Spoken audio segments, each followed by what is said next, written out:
চাওক এইটো এটা অবিৰত গতিধাৰা হৈ পৰিছে।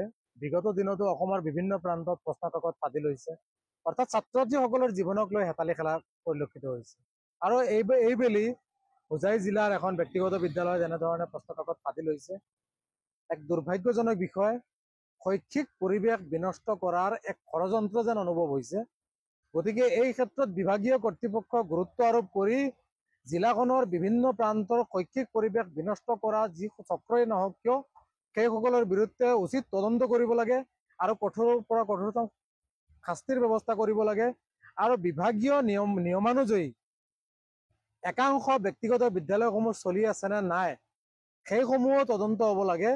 আৰু উঠি অহা প্ৰজন্মৰ মাজত যাতে শিক্ষাৰ দিশত যাতে বক্ৰপথেৰে যাতে ছাত্ৰ ছাত্ৰীসকল পৰীক্ষা দি পাছ কৰিবলৈ ইচ্ছা নকৰে বা এনেধৰণৰ পৰিৱেশ যাতে গঢ় লৈ নুঠে তাৰ প্ৰতি লক্ষ্য ৰাখি বিভাগীয় কৰ্তৃপক্ষই কঠোৰ পদক্ষেপ ল'বলৈ আমি আমচুৰ ফালৰ পৰা আহ্বান জনাইছোঁ।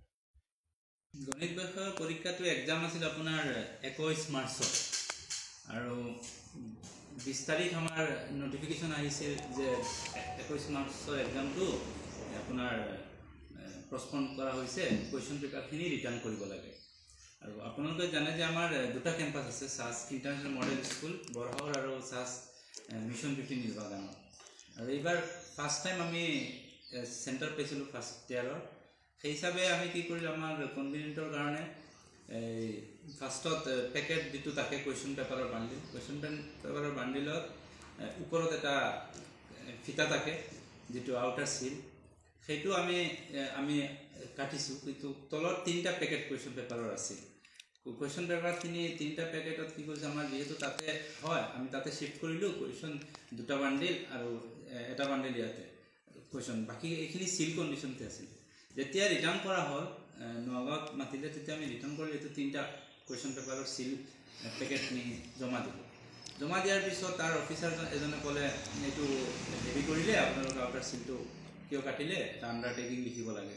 সেইটো হিচাপত আমি আণ্ডাৰটেকিং লিখিলোঁ।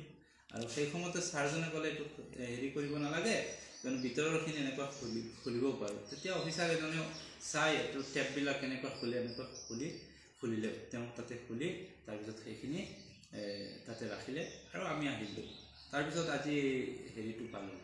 তো সেইটোৱে মেইন। মই ৱেলকাম জনাম, কিয়নো যিজনে য'ৰ পৰা লিক হৈছে সেইটো ওলাব লাগে। আৰু আমাৰ 2টা য'ত কুৱেশ্যন পেপাৰ ৰখা থাকে 2টাতে CC কেমেৰাও আছে। মই বিচাৰিম তেওঁলোক আহক, আমাৰ ইয়াতে ইনভেষ্টিগেশ্যন হওক। আৰু কিয়নো আমি নিৰ্দোষী, আৰু এটা মিষ্টেক হৈছে SOP যিটো ষ্টেণ্ডাৰ্ড সেইটো নিশ্চয় আমি ভায়োলেট কৰিছোঁ, কিয়নো আউটাৰটো আমাৰ কনভিনিয়েণ্টৰ কাৰণে কাটিছিলোঁ, আমি ভবা নাই যে এনেকুৱা হ'ব।